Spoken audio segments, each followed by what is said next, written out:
Hello viewers. आज हम लोग जो टॉपिक डिस्कस करने जा रहे हैं वो है सोलर एक्लिप्स यानी कि सूर्य ग्रहण, जो कि इस साल यानी कि 2024 में 8 अप्रैल को लगने वाला है। इसमें क्या विशेष है, कौन से ग्रह मतलब कौन से लोग इससे प्रभावित रहेंगे और जो इसका प्रभाव पूरी दुनिया में क्या रहेगा, कब लगेगा, ये सारा कुछ हम लोग इसमें डिस्कस करेंगे।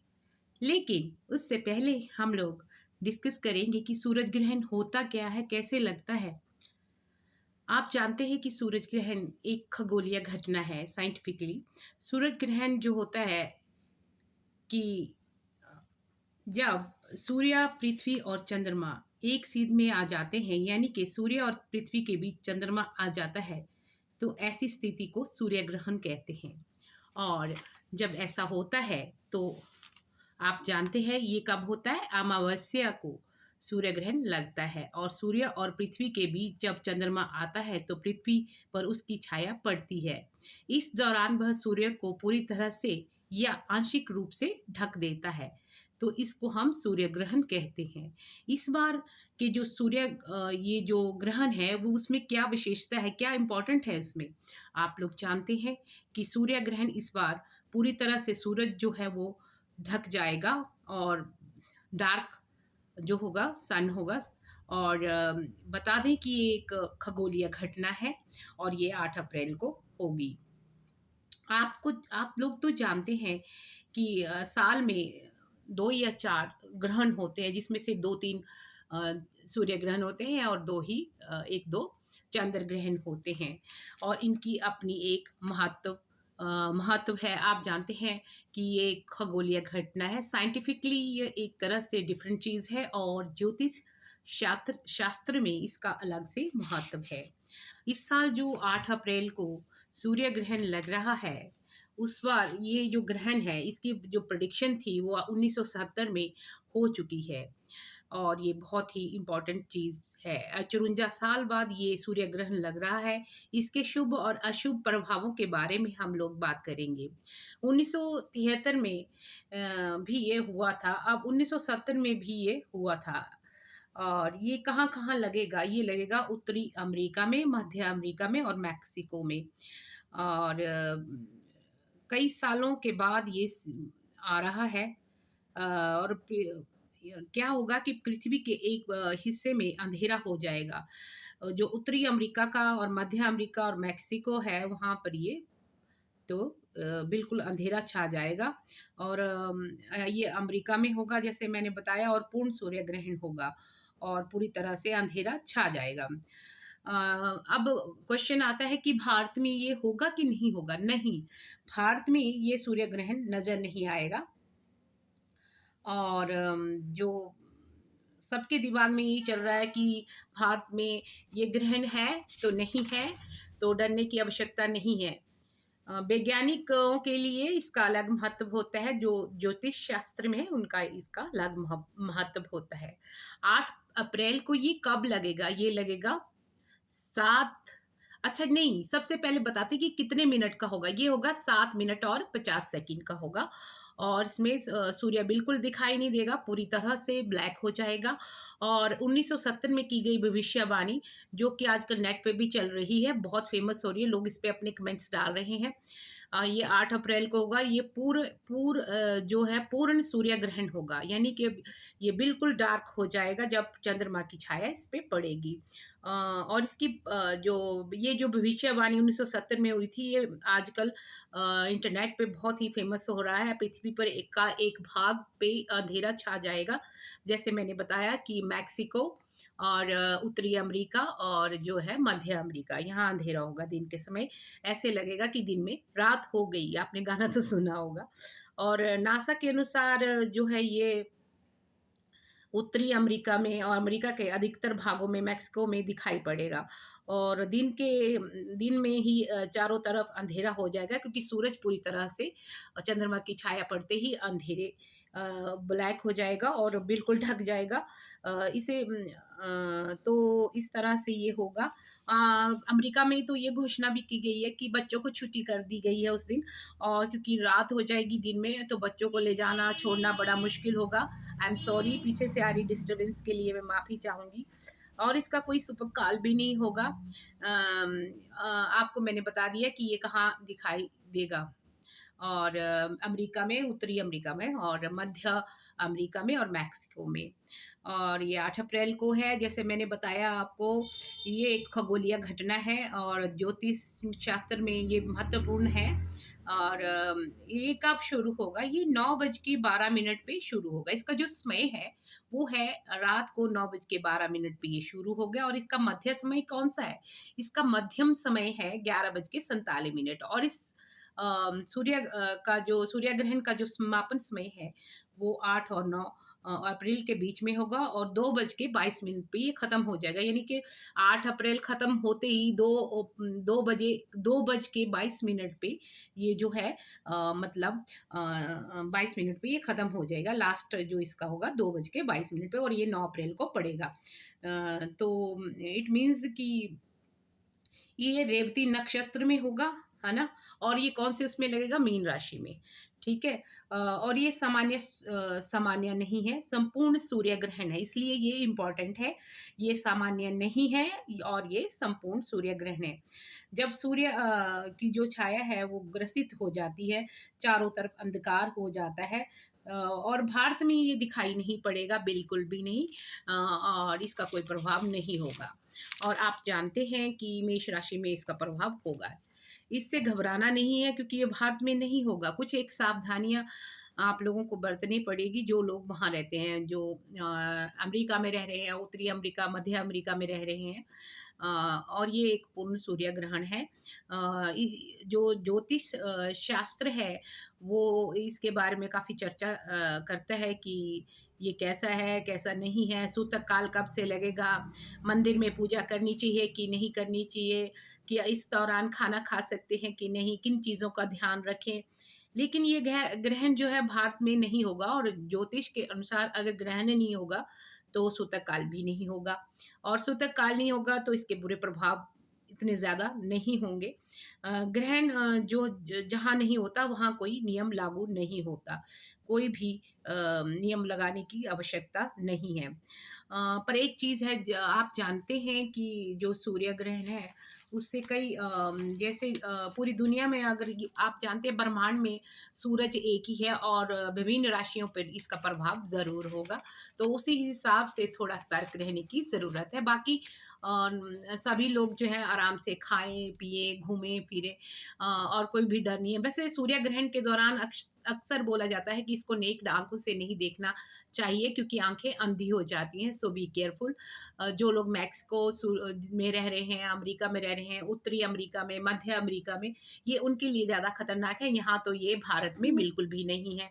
और ये घटना जो है, ये इसमें धर्म का क्या महत्व है? पूजा पाठ आप लोग कर सकते हैं, सब कुछ कर सकते हैं आप। खाना भी समय पे खा सकते हैं। अब एक विशेष जो है मैं बताने जानी हूँ, वो है कि गर्भवती महिलाएं क्या करें, क्योंकि गर्भवती महिलाएं जो होती हैं वो सबसे ज़्यादा डरती हैं। और उनको ये समझाया जाता है कि छुरी और चाकू के साथ किसी चीज़ की कटिंग ना करें। और सामान्य इसमें ये है कि भारत में होगा नहीं, पहली बात। अगर वो नहीं काटना चाहती तो किसी और से फल और सब्जियां कटवा लें। अगर उनको शक है या कुछ है तो इस चीज़ को इस तरह से वो ख़त्म कर सकती है। दूसरे, वो जैसे वो आम जीवन जी सकती है।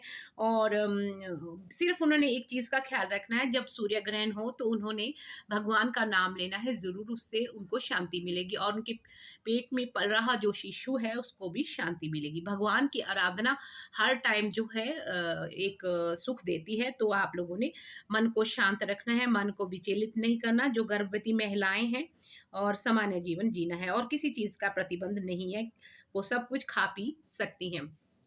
और ऐसा भी नहीं है कि वो सो नहीं सकती, वो सो सकती है। और जो गर्भवती महिलाएं होती हैं उनको जो है सबसे ज़्यादा जो डर होता है वो होता है आपका, जब चंद्र ग्रहण होता है। चंद्र ग्रहण इसलिए डर होता है क्योंकि जो उनकी मतलब चंद्र ग्रहण के समय उनको थोड़ा जो थोड़ा-सा कार्य जो उनका होता है, वो होता है। कई बार ये कहा जाता है कि गर्भवती महिलाओं को ज़्यादा सजग रहने की ज़रूरत है, ऐसा कुछ नहीं है। अम, और इनका क्या होता है कि जो अ, एक्ज़ोमेटिक जो फ्लूइड होता है जब औरतें गर्भवती है जिसमें जो शिशु है तैरता है, जो पानी होता है, चंद्र ग्रहण के दौरान जो है उसमें हलचल होती है समुद्र में, तो उसका प्रभाव गर्भवती महिलाओं पे होता है, लेकिन सूर्य ग्रहण में ऐसा कुछ नहीं होता। तो जो एक्ज़ोमेटिक फ्लूइड है उस पे कोई प्रभाव नहीं होगा, तो चिंता करने की कोई बात नहीं है। गर्भवती महिलाओं को चंद्र ग्रहण के दौरान थोड़ा सजग रहना पड़ता है, पर इसमें कुछ भी बुरा नहीं है। और कई बार जो गर्भवती महिलाएँ हैं वो चंद्र ग्रहण या सूरज ग्रहण देख लेती हैं और चिंता करती हैं, उससे स्ट्रेस होता है, वो करने की ज़रूरत ही नहीं है, आप देखें ही ना, क्योंकि ये रात के समय है तो आप सो ही जाएँगी तो देखेंगी नहीं, तो कोई नुकसान होने वाला नहीं है और ना ही कोई चिंता करनी है। आपने अपनी साइको ठीक रखनी है, अपने आप को कि हमने इसको देख लिया, इससे मेरे बच्चे पे बुरा प्रभाव होगा, ऐसा कुछ नहीं है। जो साइंटिफिकली तो इसका कुछ प्रभाव होता ही नहीं है। और आपने सिर्फ़ भगवान का स्मरण करना है, भगवान के नाम आप ले सकते हैं। आप लोग राम, राम कर सकते हैं, ओम नमो शिवाय पढ़ सकते हैं, जो भी आपको मंत्र अच्छे लगते हैं दिल से वो आप लोग कर सकते हैं। राम, राम पढ़ें तो ज़्यादा बेस्ट रहेगा गर्भवती महिलाओं के लिए, तो उनको कोई डर नहीं, क्योंकि भारत में ये ग्रहण बिल्कुल नहीं है और आपने बिल्कुल घबराना नहीं। और आपने ध्यान रखना है कि अ, आप लोग जो है इन दिनों कौन-सी चीज़ें हैं जो होती हैं? इन दिनों जो है अ, लोग ग्रहण काल में क्या-क्या प्रभाव होते हैं? सूर्य प्रभावित हो रहा है तो सभी ग्रह राशियों पे भी होता है। जो लोग आध्यात्मिक हैं उनको इसका बड़ा अच्छा प्रभाव होता है। जो लोग इस टाइम मंत्र पढ़ सकते हैं, मंत्र जाप करें, भगवान की पूजा करें और कई राशियों को इससे लाभ होगा, कई लोगों को लाभ होगा। जो दीक्षा ग्रहण करना चाहते हैं, उनको दीक्षा ग्रहण कर सकते हैं। ये एक अच्छा समय होता है और इसमें आप लोग कोई मंत्र भी सिद्ध कर सकते हैं। ये मंत्र आप अपने पंडित जी से या कोई धार्मिक व्यक्ति या कोई गुरु आपको ये बता देगा। इस टाइम पूजा-पाठ करने से, भगवान का नाम लेने से और ध्यान और स्तुति करने से बहुत फल मिलता है।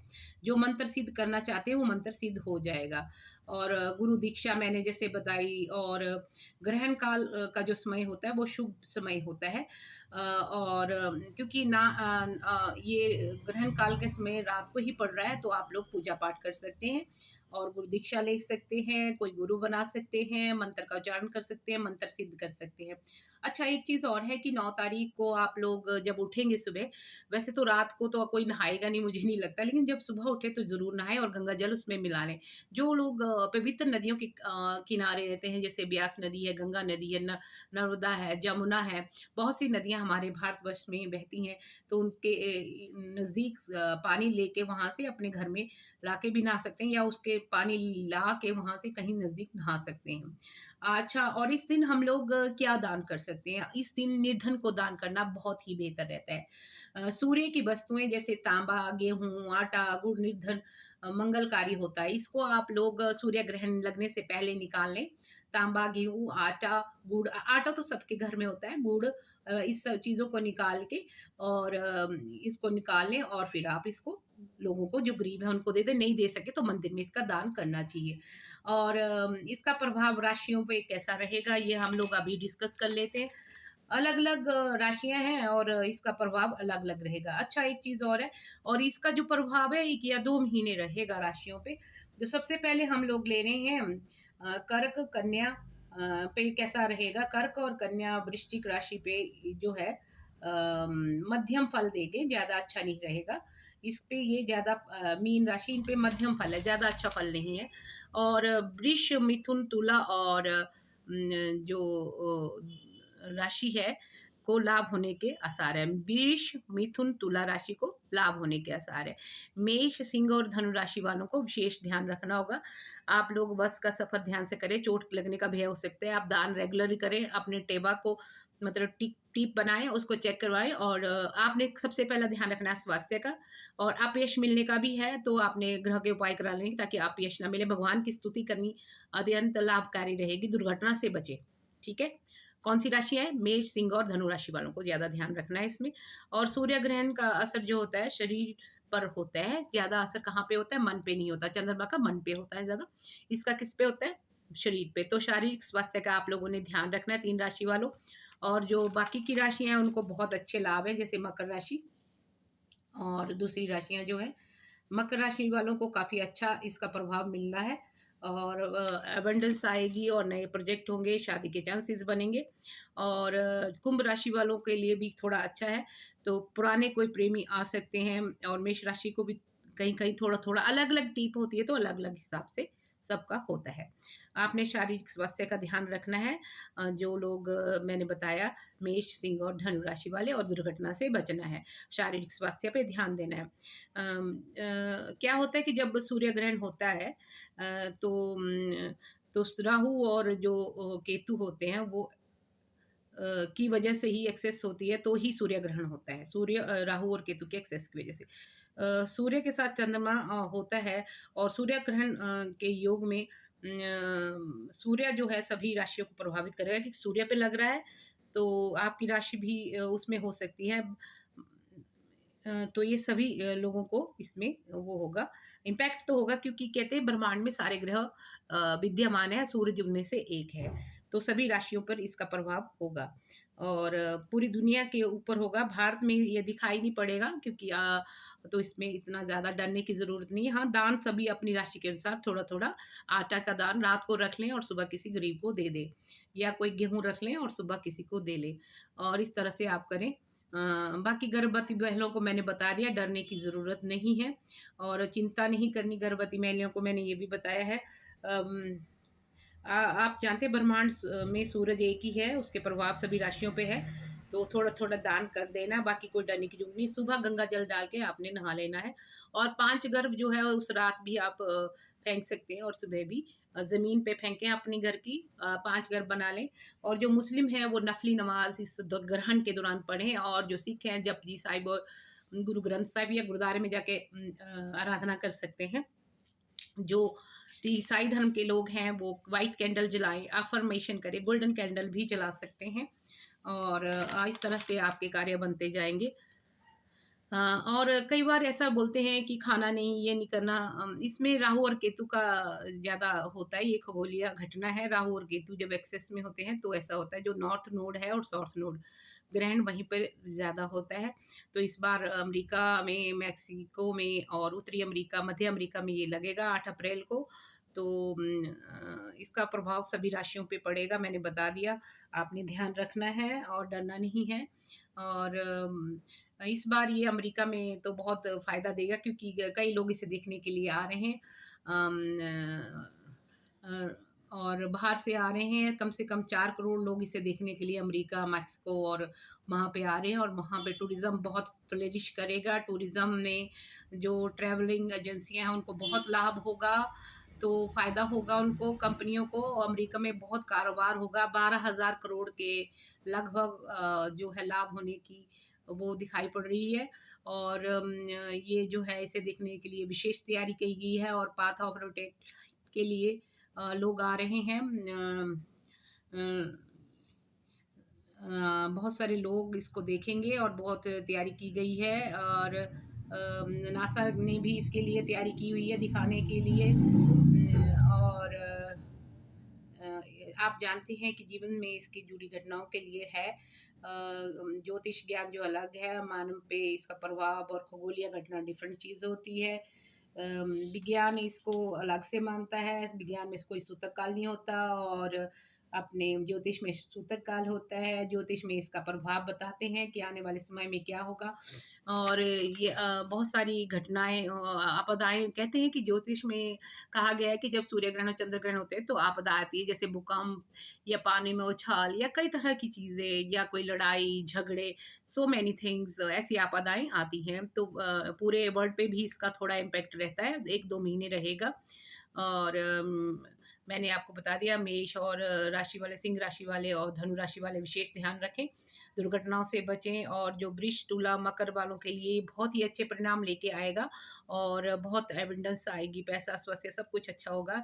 लेकिन जो बाकी की राशियाँ उनको ध्यान रखना है, जो मध्यम में मैंने बता दी हैं। बाकी जो ये अपनी दूसरी मैंने राशि बताई है आपको, जो पहले वाली, उसमें थोड़ा-सा आपको बस मेष राशि वालों और धनु राशि वालों और सिंह राशि वालों आपको स्वास्थ्य का ध्यान रखना है और कैरियर की तरफ भी आप लोगों को थोड़ा ध्यान रखना है और दुर्घटना से बचना है। आप लोग हनुमान चालीसा पढ़ सकते हैं इस दौरान। दान में आटा, गेहूँ मैंने बता दिया है, वो पहले ही रख लेना है। जितना ज़्यादा मात्रा में देंगे उतना अच्छा प्रभाव रहता है। गरीबों को देने से कुछ भी कमी नहीं आती। ये शनि का साल है, अगर आप गरीबों को देंगे तो फ़ायदा ही है। और आप जानते हैं मैंने जो भी चीज़ें डिस्कस कर दी हैं आपके साथ, ज्योतिष में इसका महत्व है और ये एक खगोलीय घटना है विज्ञान के अनुसार। और जो ये कहते हैं कि ये रहस्यमयी लाइट होती है, जो विज्ञान वाले हैं, ज्योतिष वाले, सॉरी। तो और इसमें पूजा पाठ निषेध होती है जब ग्रहण होता है, लेकिन भारत में है नहीं तो पूजा पाठ भी कर सकते हैं। तो राम जी के नाम जप लें, हनुमान चालीसा पढ़ लें और हनुमान चालीसा ही बेस्ट रहेगी। महामृत्युंजय का मंत्र का जाप भी आप कर सकते हैं। तो और जो होता है गायत्री मंत्र भी पढ़ सकते हैं आप लोग। जो मुस्लिम्स हैं वो नफली नमाज़ें पढ़ें इस दौरान और दान तो आप देते ही रहें। नफली नमाज तो आजकल आपके रोज़े चल रहे हैं तो रात को तो आप सभी लोग पढ़ रहे होंगे, क्योंकि आपको पता ही है कि शब ए कद्र की रात कभी भी हो जाती है, तो आप पढ़ ही रहे होंगे। तो ये थे जो मैंने आपको सोलर एक्लिप्स के बारे में बताया। ये मुझे लगता है कि आप लोग ध्यान दें। भगवान ही सब चीज़ों को करने वाले हैं, वो अच्छा ही करते हैं। वैसे इसमें कार्ड शफलिंग की ज़रूरत नहीं, पर मैंने किया है कि इसका प्रभाव कैसा होगा। तो कुछ एक राशियों के लिए ये गुड लक स्ट्रोक्स ला रहा है, तो आप लोगों ने ध्यान रखना है। ये देखिए, गुड लक स्ट्रोक है आपकी मेष राशि और के लिए नहीं है, मकर राशि के लिए गुड लक स्ट्रोक है। और जो कई जिनको सहायता नहीं मिल रही थी उन राशियों को इस वर्ष इस दौरान सहायता आएगी भगवान की तरफ से। और जो मेष राशि है वो टाइट रोप पे रखेगी लग रहा है, तो ध्यान रखना है, दुर्घटनाओं से बचना है, स्वास्थ्य का ध्यान रखना है। और कईयों के घर में जैसे मकर राशि है, कुंभ राशि, इनके घरों में फंक्शन होने के आसार हैं। और जो टॉरस हैं उनको एबंडेंस, और मकर राशि वालों को भी एबंडेंस आएगी। और क्या कहते हैं अपने, आप लोगों ने बिल्कुल ध्यान रखना, घबराना नहीं है। और जो पीछे की चीज़ें हैं वो मतलब नेगेटिविटी को आप लोगों ने छोड़ देना, पॉजिटिविटी अपनाएं सभी लोग। और इस साल कईयों के जैसे मकर राशि, कुंभ राशि के और टॉरियंस के, धनु राशि के तो नहीं, टॉरियंस के और रोमांस के चांसेस बन रहे हैं। और पिछले जन्म के जो रिश्ते कईयों के टूट गए हैं, इस दौरान 1 महीने के भीतर कईयों के रिश्ते वापस आएँगे। उसमें मेष कई राशियाँ, मतलब सभी राशियों के लिए भी हो सकता है, यू नेवर नो। ग्रहों की स्थिति अलग-अलग होती है और ये पूरी दुनिया पे इसका इम्पैक्ट होगा, पूरे वर्ल्ड में इस ग्रहण का। तो बस एक तो प्रार्थनाएँ और दूसरी अफ़र्मेशंस और दान। दान से बहुत काम हल हो जाते हैं। गेहूँ और आटा मैंने बता दिया, तांबे का दान, ऐसा सारा दान आप लोगों ने करना है। इसका दान आप गरीब व्यक्ति को दें, या सूरज का जो दान होता है वो मंदिर में जाके भी आप लोग चढ़ा सकते हैं। तो ये था सोलर एक्लिप्स पे कुछ जानकारी जो मैंने आप लोगों के साथ शेयर की। होप आप लोगों को अच्छी लगी होगी।